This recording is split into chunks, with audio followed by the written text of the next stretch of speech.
Right, let's talk electricals.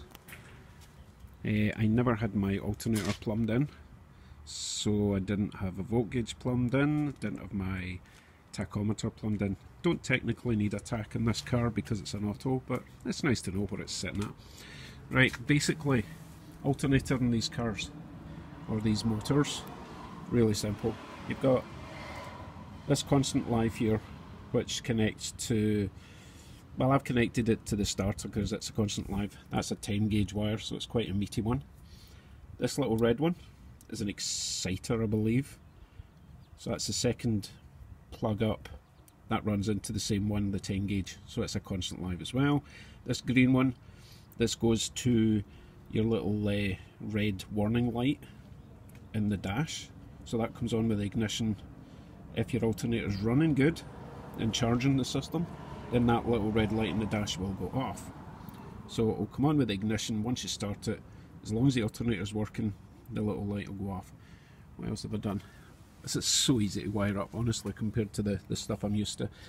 This is your tachometer wire, signal wire, I suppose. That goes into your rev counter, I guess, into your gauge. Let you know what it's running at. Right, so inside. Obviously they're not mounted to where they're going to be yet. So that's my oil pressure gauge. I'm looking for about 40 PSIs.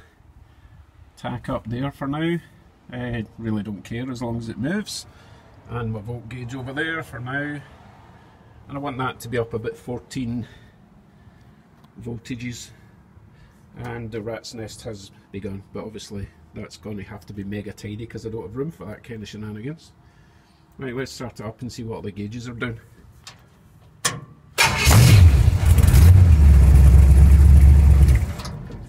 I should have pointed out, there's my little red light. Comes on with the ignition. Once I start, that should go off if it's charging.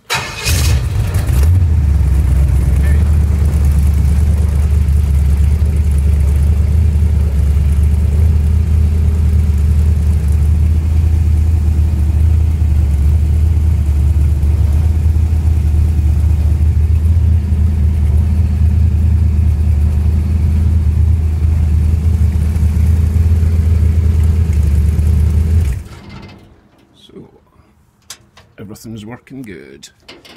Okay, before I switch off for now, a couple of things I need to do. From the previous videos of the engine running and the backfiring, pretty much decided it's because of that big crack here. And there's probably quite a few cracks like that.